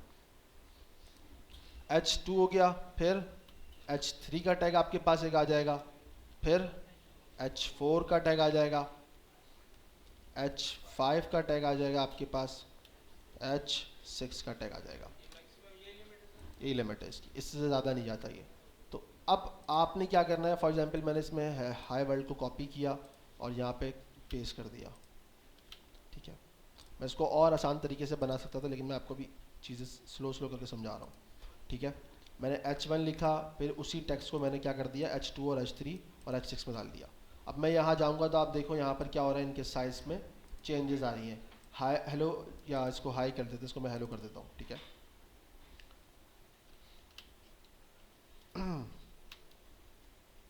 ये मैंने एक साथ इसको सेलेक्ट कैसे किया कि मैंने इसको पहले सेलेक्ट किया और कंट्रोल डी से मैंने क्या किया, इसको टारगेट किया सेम नेम वाले को, control D control D control D. तो अब मेरे पास क्या हुआ, ये पूरा सेम नेम के टारगेट हो गया। अब मुझे एक साथ चेंजेस करनी तो मैं एक साथ रिफ्लेक्ट कर सकता हूँ उसके अंदर। क्लियर हो गई बात? यानी कि मैं अगर इसको चाहूँ तो मैं यहाँ पे इसको भी लाकर यहाँ पे इसको हटा के H1 कर दूँ, सारे H1 हो जाएंगे, सही है। शॉर्टकट जो है ना, कीज़ होते हैं ये आपके पास काम आसान करने के लिए। अब ये हेलो वर्ल्ड मैंने यहाँ पे डिफाइन कर दिया है, लिख दिया है, सही है। अब मैं यहाँ पर आऊँगा तो आप देखो हेलो वर्ल्ड यहाँ पर सबके साइजेस चेंज होते जा रहे हैं, डिफरेंट होते जाते हैं और क्या हो रहे हैं, छोटे होते जा रहे हैं, सही है। तो ये क्या है आपके पास, एक आपके पास नॉर्मली तौर पर हेडिंग के लिए इस्तेमाल होता है, ठीक है। इनके साइजेस छोटे हैं, H2 H3 के अंदर इनके साइज छोटे हैं, H4 H5 H6 इनकी साइज स्मॉल ही है, बाय डिफ़ॉल्ट स्मॉल है जी। कांस्टेंट साइज है इनका, आप चेंज कर सकते हो लेकिन CSS के थ्रू, बट वो एक अलग चीज़ है। डिफ़ॉल्ट साइज है ये इनका, हम यहाँ से नहीं करेंगे अभी कुछ भी। अच्छा, दूसरा मैंने आपको SEO की अगर बात की थी, तो एक SEO अच्छी वेबसाइट के लिए ये चीज़ होती है कि वो अपनी पूरी वेबसाइट में एक बार H1 यूज़ करता है। ये अच्छी SEO का भी एक जो है ना पर्पस है। मेरी बात समझ में आई या नहीं? यानी कि जो लोग SEO करते हैं उन्हें ये बात पता है, या जो डेवलपमेंट करते हैं उन्हें पता है कि पूरी वेबसाइट के अंदर मेरे पास 50 पेजेस हैं या 100 पेजेस हैं, H1 एक ही बार इस्तेमाल होगा। क्लियर हो गई बात? कितने लोगों की बात समझ में आ गई? अच्छा, कुछ लोग ऐसा भी करते हैं कि हर पेज में एक एक H1 भी रख सकते हैं, क्योंकि सम टाइम ऐसा होता है कि अलग अलग पेज भी रैंक कर रहे होते हैं, ये भी होता है। ज़रूरी नहीं है आपका पहला पेज रैंक करे, हो सकता है आपका जो है ना जो है कोई 20वां पेज भी रैंक करे ऊपर आ सकता है, तो ये भी लोग करते हैं, ठीक है। तो डिपेंड करता है आपकी वेबसाइट किस चीज़ की है, क्या आप उसमें इतना डेटा क्यों है। सॉरी, कीवर्ड से मैं मतलब समझा नहीं आपकी बात। 20 H1 यूज़ करते हैं लोग, ऐसा करते भी हैं, बट गुड प्रैक्टिस के अंदर हमेशा यही कहा जाता है कि अगर आपकी वेबसाइट बहुत ज़्यादा बड़ी नहीं है, वैसे तो इतनी बड़ी होती नहीं है नॉर्मली लोगों की वेबसाइट, तो वो क्या करते हैं पूरी वेबसाइट में एक H1 का टैग यूज़ करेंगे, बस उसके अंदर डिफाइन करेंगे, और वो H1 के अंदर आपका टाइटल ही आपका जो है ना बेसिकली SEO होता है। वो डिफाइन करता है उसको कि आप लोग बेचते क्या हो, आपकी प्रोडक्ट क्या है। कितने लोगों की बात समझ में आ गई है? चले आगे। अच्छा, फिर H1 के बाद हमारे पास एक और टैग आता है कि चीज़ का, पैराग्राफ का। यानी कि हम कोई पैराग्राफ, कोई सेंटेंस, कोई 3-4 वर्ड्स का डेटा लिखना भी चाहें तो हम किस में लिख सकते हैं, पी टैग के अंदर, यानी कि पैराग्राफ के अंदर। अब मैं यहाँ पर आऊँगा H6 के अंदर नीचे, यहाँ पर पी लिखूँगा। ये मुझे बता रहा है भाई इंटेलिजेंस, यहाँ पर क्या बता रहा है कि भाई यहाँ पर पी से मुराद आपका पैराग्राफ टैग है। मैंने बोला हाँ, एंटर कर दिया, मेरे पास उसने क्रिएट करके दे दिया। अब मैं यहाँ पर कुछ भी लिख सकता हूँ, XYZ, जैसे मैं लिख दिया हेलो।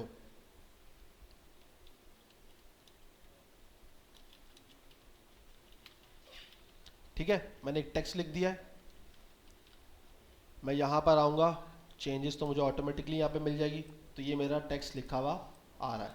ठीक है, डिफरेंस क्या है H1 और P टैग के अंदर? आप देखो, एक तो साइज़ का डिफरेंस आता है, चाहे वो H1 हो या H2 H3 हो, ये ज़्यादा छोटा लग रहा है आपको, है ना।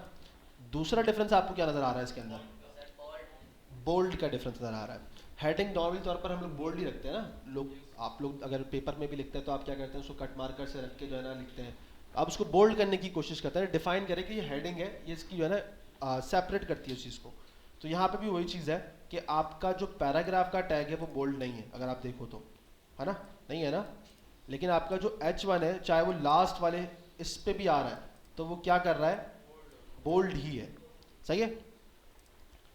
अब ये तो मैंने आपको छोटा सा टेक्स्ट लिख के दिखा दिया। अब मैं यहाँ पर आता हूँ, एक और पैराग्राफ का टैग बनाता हूँ, और इसके अंदर में एक डमी टेक्स्ट हमारे पास होता है HTML के अंदर, लॉरेम के नाम से हम करते हैं। तो हम एंटर कर देते हैं तो एक कुछ डमी टेक्स्ट हमें प्रोवाइड कर देता है ये। सही है। मैं यहाँ पे आऊँगा तो देखो उसने यहाँ पर एक लाइन के अंदर कुछ टेक्स्ट डिफाइन कर दिया। ठीक है, अब एक चीज़ समझने वाली है इसके अंदर, हमें HTML के अंदर एक और चीज़ समझनी है कि हमारे टेक्स्ट लाइन क्यों स्किप कर रहे हैं। यानी कि अगर आप बोलें कि सर हो सकता है आप भी लाइन स्किप कर रहे हैं इसलिए कर रहे हो, अच्छा तो भाई काम ये करते हैं कि भाई मैं यहाँ पे जाके इसको ऐसे लिख लेता हूँ, लिख सकता हूँ ना ऐसे। मैंने ऐसे लिख दिया। अब मैं यहाँ पे आऊँगा तो क्या ये हेलो वर्ल्ड इसके बराबर में आएगा? और आया भी नहीं, आपने भी देख लिया। हालांकि मैंने तो बराबर में ही लिखा है ना, बराबर में लिखा है ना मैंने, असूलन तो ऐसा होना चाहिए, लेकिन ये ऐसा नहीं हो रहा। क्यों? किसको पता है? मैं बात दोबारा रिपीट कर रहा हूँ, उसको समझना, गौर से सुनना, कोई बात ना करे। ठीक है। मैंने आपसे कहा कि आपने यहाँ पर देखा कि हेलो वर्ल्ड लिखा हुआ है, यहाँ पे हेलो वर्ल्ड लिखा हुआ है, यहाँ पे भी हेलो वर्ल्ड लिखा हुआ है। इन सब ने लाइन स्किप करी है, एक दूसरे के बराबर में नहीं आए। इन्होंने लाइन को क्या किया है, ब्रेक किया है, नीचे आ रहे हैं, है ना, ऐसा ही हो रहा है ना। तो हो सकता है आपको ये लग रहा हो कि सर आपने यहाँ पर H2 लिखा हुआ है, नीचे वाली लाइन में शायद इसलिए शो हो रहा हो। तो मैंने बोला ठीक है, अगर आपको ऐसा लग रहा है तो मैं क्या करता हूँ, इसको बराबर में ला के आपको दिखा देता हूँ। सही है, मैंने बराबर में ऐसे ला के रख दिया। फिर भी आपका हेलो वर्ल्ड इसके ऊपर यानी कि यहाँ पर नहीं आया, उसका रीज़न क्या है? जिसको पता है वो हाथ खड़ा करेगा, सिर्फ हाथ खड़ा करेगा। जवाब मुझे ऐसे नहीं चाहिए जी, आप बताएं। लाइन लेता है, ठीक है जी, आपने भी हाथ खड़ा किया था जी। अलग अलग हेडिंग है, इसलिए अलग अलग हेडिंग से क्या मुराद है आपका, मतलब अलग अलग टैग में यूज़ किया जा रहा है। अच्छा जी,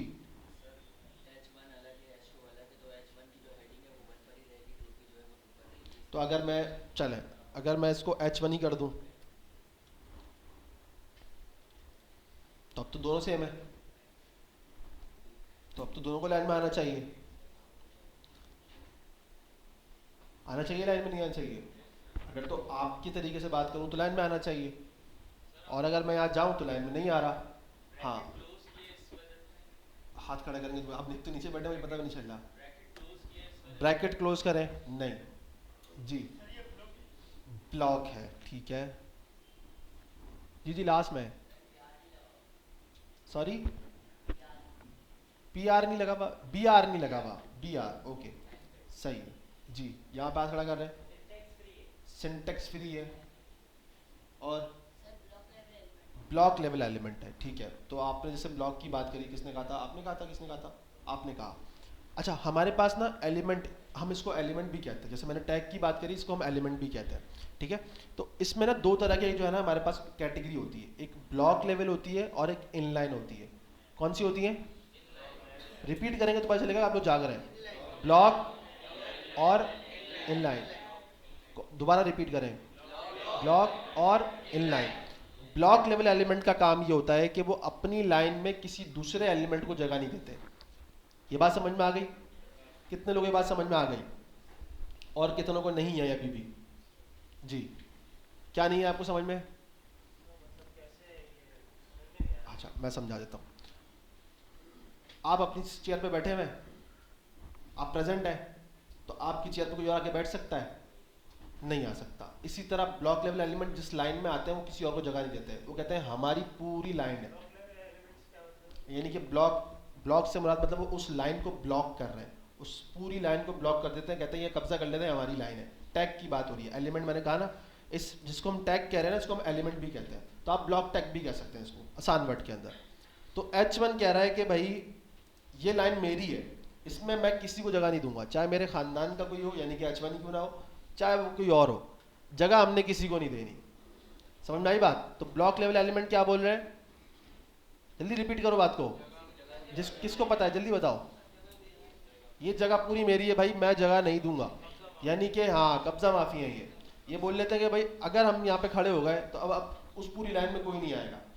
तो आप भले ही उसमें स्पेस देके लिखो या लाइन स्किप करो या ना करो, इन्होंने जगह देनी ही नहीं है। इन्होंने आपने जो भी आगे एलिमेंट बनाने की कोशिश करनी है, इन्होंने उसको नीचे फेंक देना है। समझ में आ गई बात? तो H1 या हेडिंग के जितने भी टैग हैं ये सारे कौन से हैं? ब्लॉक लेवल एलिमेंट है। तो पी टैग भी अगर आप देखो तो यही काम कर रहा है सेम। मैंने यहाँ पे लिखा, ये उसने इसको उठा के नीचे फेंक दिया, है ना?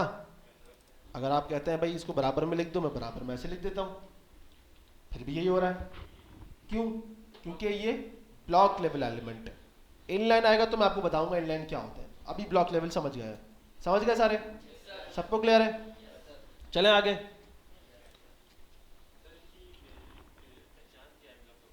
बता तो दिया भाई, ये कब्जा माफिया, ये जगह ही नहीं देंगे ये।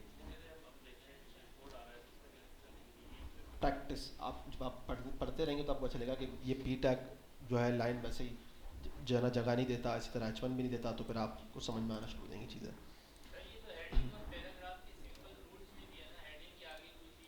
हाँ, ये सिंपल रूल्स में भी है, ऐसा भी कह सकते हो, बिल्कुल है।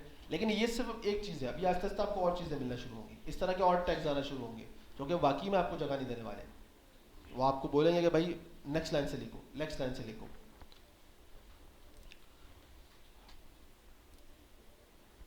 पैराग्राफ टैग समझ में आ गया? सबको क्लियर है?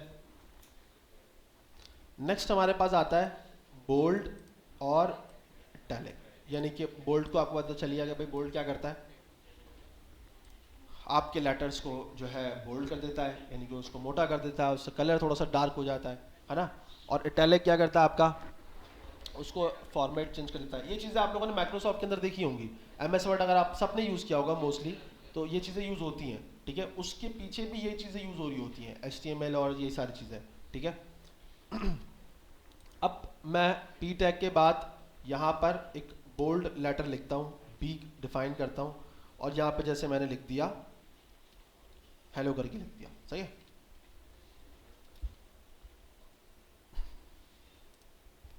हेलो आ रहा है यहाँ पे? बिल्कुल आ रहा है, सबको नजर आ रहा है? थोड़ा शॉर्ट लिखा हुआ है तो इसलिए मैं इसको जूम करके दिखा रहा हूँ, वरना यहाँ पे आपको नज़र आ रहा है कि हेलो लिखा हुआ तो है और बोल्ड भी होके आ रहा है ना? आ रहा है नहीं आ रहा? आ रहा है। नेक्स्ट क्या है हमारे पास? इटैलिक है। इटैलिक कैसे लिख रहे हैं? आई से डिफाइन कर रहे हैं इसको, ठीक है? और आई पे मैंने जैसे इसी चीज़ को वापस से लिख दिया, हेलो करके लिख दिया, एंटर किया, यहाँ पे आया, ये देखो यहाँ पे आपको मिल गया डिफरेंस। आपको पहला आपका वो उम्मीदवार मिल गया जो जगह दे रहा है आपको, जो कि लाइन में जगह दे रहा है। इनलाइन एलिमेंट कौन है भाई? इनलाइन एलिमेंट ब्लॉक और इटैलिक दोनों है।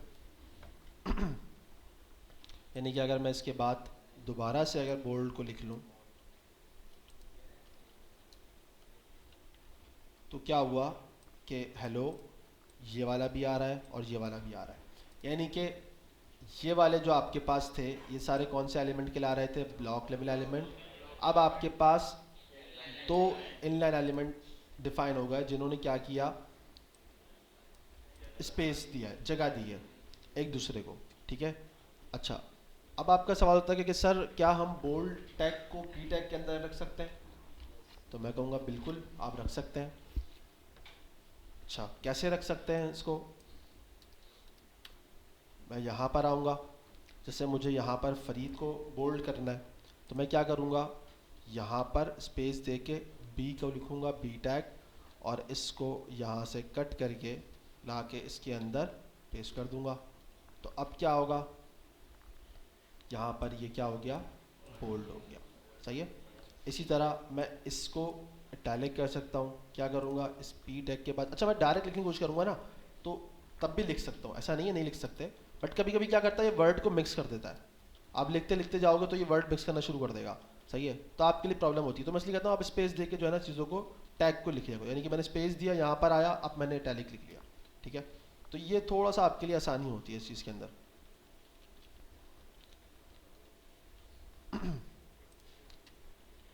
तो अब आप देखो यहाँ पर इसका फर्स्ट लेटर चेंज हो गया और इसका लास्ट लेटर क्या हो गया, word, sorry not later, word change हो गया। क्लियर हो गई बात? कितने लोगों को ये बात समझ में आ गई है? इसमें किसी का कोई सवाल है? जी, एक वर्ड के अंदर क्या लगता है आपको यूज हो सकता है या नहीं? जो रूल्स हमने पढ़े हैं क्या उससे यूज हो सकता है? पक्का? देख लो, सोचो। एमएस वर्ड पे काम किया आपने? एमएस वर्ड पे काम किया आपने? क्या काम किया आपने?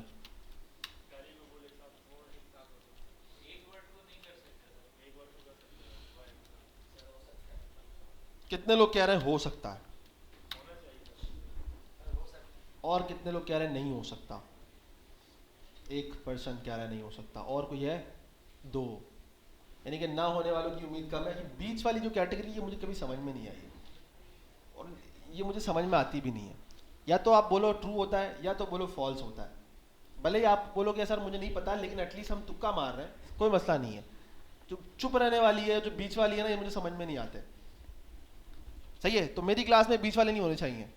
या तो बोलो भाई होता है या नहीं होता। समझ में आ रही है बात? तो अब मैं आपसे पूछूंगा कि भाई ये इटैलिक होगा या नहीं होगा, तो आप क्या कहेंगे? होगा या तो नहीं होगा। चुप रहने वाले लोग समझ में नहीं आ रहे मुझे, क्योंकि ये बीच में ही आएंगे ना फिर।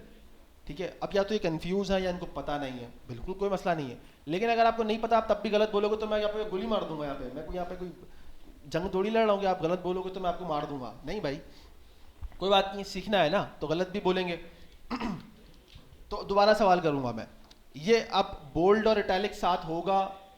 जो लोग कह रहे हैं वो हाथ खड़ा करें, जिनको लगता है। और जो कह रहे हैं नहीं होगा वो हाथ खड़ा करें।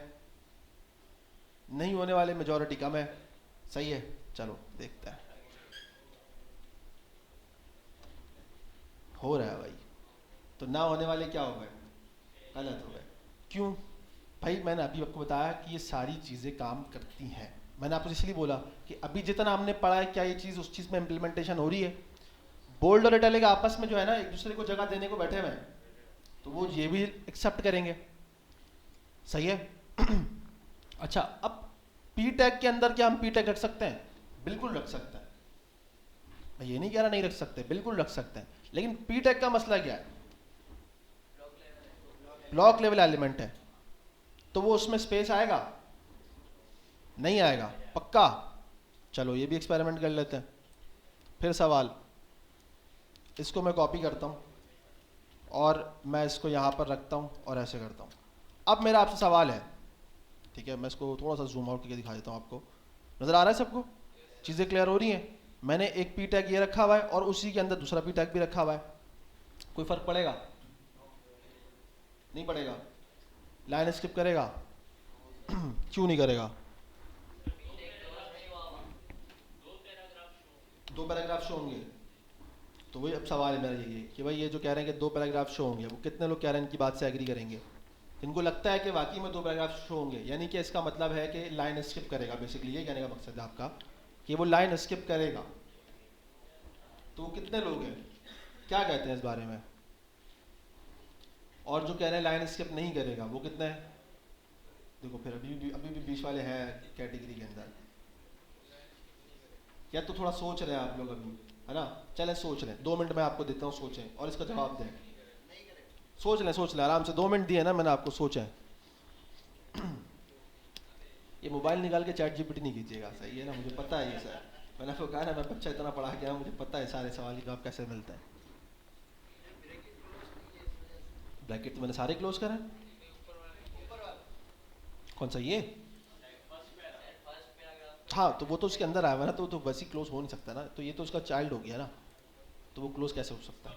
अगर तो मैंने उसको क्लोज कर दिया तो फिर तो दोनों अलग हो गए, तो फिर तो वो सिबलिंग में आ जाएंगे, पेरेंट और चाइल्ड नहीं बनेंगे। 7 आएगा। 2 मिनट दिए थे मैंने, हो गए? दोबारा सवाल करूंगा मैं। अब ये जो पी टैग के अंदर मैंने पी टैग रखा है, क्या ये लाइन स्किप करेगा? जो लोग कह रहे हैं वो हाथ खड़ा करें। सही है। और जो लोग कह रहे हैं लाइन स्किप नहीं करेगा वो हाथ खड़ा करें। ठीक है, चलो अब रिजल्ट देखते हैं आपका क्या कहता है। इसको मैं जूम आउट करके दिखाता हूँ। क्या हुआ? जल्दी जवाब दो, क्या हुआ? गलत हो रहा है या सही हो रहा है? स्किप कर रहा है ना? क्यों कर रहा है? ब्लॉक लेवल एलिमेंट है मेरे भाई, यही तो मैं कह रहा हूं कि वो जगह नहीं देगा। अब आप उसको कुछ भी करने की कोशिश करो, वो नई जगह दे रहा। ये दे रहा है? क्यों नहीं दे रहा? पी आ गया ना, पी आ गया, उसने बोला खत्म, अब तो जगह ही नहीं है। या तो हाँ, पाकिस्तान जिंदाबाद। सही है। तो ये चीज़ें हैं। अब यहाँ पर ये स्पेस दे रहा है, सारी चीज़ें एक साथ काम कर रही हैं, और इस तरह के मल्टीपल टैग्स हैं जिसको हम एक ही वर्ड के अंदर यूज़ कर सकते हैं। ठीक है, बट वो ये कि हम आहिस्ता आहिस्ता पढ़ते जाएंगे तो आपको समझ में आना शुरू होगी चीज़ें। चले आगे। बोर तो नहीं हो रहे भाई? ये लास्ट हम इस पर एंड करते हैं बस, ठीक है, ताकि आपके लिए आसानी हो जाए। अब मैं करके दिखाता हूँ आपको, ठीक है, करके दिखाता हूँ, बिल्कुल करके दिखाता हूँ। अच्छा, नेक्स्ट हमारे पास आता है सुपर स्क्रिप्ट और सब स्क्रिप्ट। ये दोनों एलिमेंट भी वही एलिमेंट है। कौन से? इनलाइन एलिमेंट है, ये ब्लॉक लेवल एलिमेंट नहीं है। ठीक है, इस एग्जाम्पल में आपको अगर दिखाऊं यहाँ पर, तो आप इससे थोड़ा सा अंदाज़ा लगाओ। ये जो सुप आपका जो लिखा हुआ है, ये क्या डिफाइन कर रहा है? ज़रा एक पर्सन को भी इसको पढ़ लेगा ईजिली तो आसानी हो जाएगी। इसको लगता हो कि वो कॉन्फिडेंटली पढ़ लेगा इस चीज़ को। जी पढ़ें आप इसको।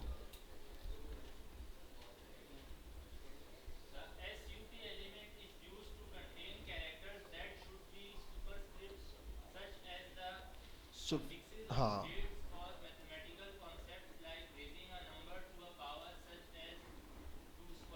2 स्क्वायर।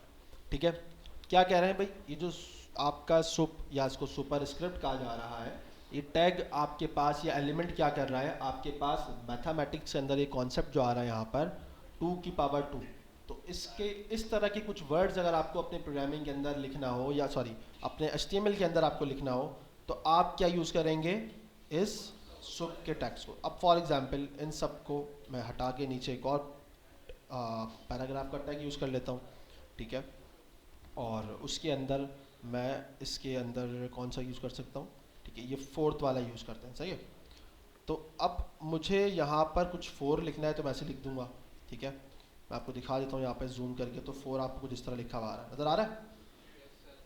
ये 4 लिखा हुआ नज़र आ रहा है। अब मुझे इसके ऊपर एक डेट वाला, जैसा आपने लिखा होता है TH लिखा होता है, RD थर्ड करके RD लिखा होता है, अगर कुछ इस तरह का मुझे लिखना है तो मैं क्या करूँगा? इसके लिए सुप यूज़ करूँगा। ठीक है, इसका अपना एक ओपन टैग भी है और क्लोजिंग टैग भी है। अब मैं यहाँ पे क्या लिखूँगा? अगर तो 4 है तो TH लिखते हैं, है ना? ऐसा ही है ना? तो मैं क्या लिखूँगा? TH। मैंने जैसे ये लिखा, मैं यहाँ पर गया तो यहाँ पर क्या हुआ? ये TH थोड़ा सा इसके ऊपर की तरफ जाके आ गया। क्लियर है ये? किस लिए यूज़ कर रहे हैं? इस तरह की डिजिट्स के लिए, या इस तरह के करेक्टर्स अगर आपको कहीं यूज़ करना हो, या इस तरह की कोई भी फॉर्मेटिंग आपको लगता हो कि कहीं पे इस्तेमाल करनी है, तो आप इसको यूज़ ऐसे कर सकते हो। एक हो गया आपके पास सुप हो गया। फिर नेक्स्ट हमारे पास आता है सब। सही है, अब सब की एग्जाम्पल क्या है? जैसे सुप अगर ऊपर की तरफ जा रहा है तो सब नीचे की तरफ। सही है, यानी कि वो उसकी बेस लाइन से नीचे जाता है। अब उसके अंदर आपके पास केमिस्ट्री के फॉर्मूले आते हैं, सही है, आपने पढ़ा ही होगा, H2O पढ़ा है ना आप लोगों ने ये चीज़। अगर तो मैं लिखने पे आऊँ तो कुछ इस तरह लिखूंगा, ठीक है, तो आपके पास कुछ इस तरह शो होगा, लेकिन मुझे 2 को क्या करना है, इस H से थोड़ा नीचे लेके जाना है, तो मैं क्या करूँगा, यहाँ पर स्पेस दूंगा और क्या लिखूंगा, सब, ठीक है, और इस 2 को उठा के कहाँ डाल दूंगा, इस सब के अंदर। अब क्या होगा, आपके पास हल्का सा नीचे आ गया, सही है। ये बात कितने लोगों को समझ में आ गई है और कितने लोगों को नहीं समझ में आई? जी, क्या समझ में नहीं आया आपको उसके अंदर? दोबारा रिपीट कर दूं? ठीक है, दोबारा रिपीट कर देता हूँ। हमारे पास 2 टैग हैं, एक सुपर स्क्रिप्ट और सब स्क्रिप्ट, जिसको हम सुप भी कह रहे हैं, यहाँ पे सब भी कह रहे हैं, ठीक है। अच्छा, एक और चीज़ देखने वाली है, मैं इसको पी टैग में रख के लिख रहा हूँ, सारी चीज़ों को कर रहा हूँ, ठीक है। और मैं इसको अगर कुछ और लिखना चाहूँ इसके आगे, XYZ कुछ भी लिखना चाहूँ, ठीक है, फॉर एग्जाम्पल के तौर पर,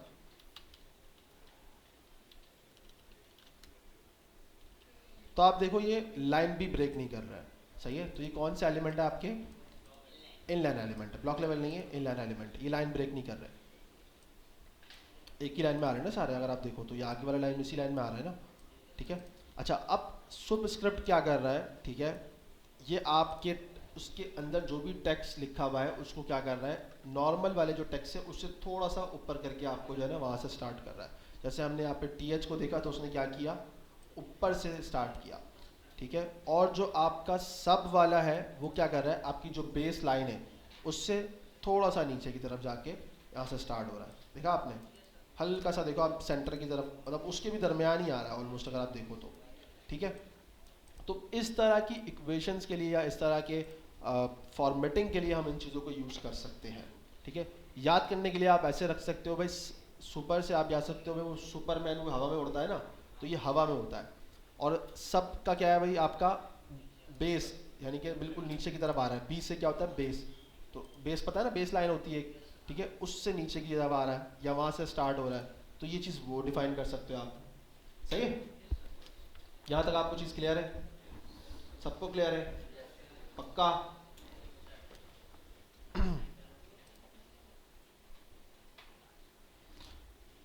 सही है, ये भी देख लें या फिर इसको नेक्स्ट क्लास में देखें?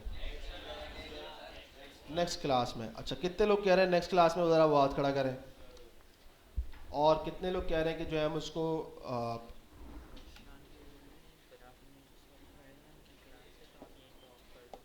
हाँ, सही सही। तो और कितने लोग जो है ना, इनको लग रहा है कि हम जो है इसको अभी स्टार्ट करें? वैसे तो मेरे ख्याल से हम इसको फिर अब नेक्स्ट क्लास से कंटिन्यू करते हैं, बेहतर रहेगा, ठीक है।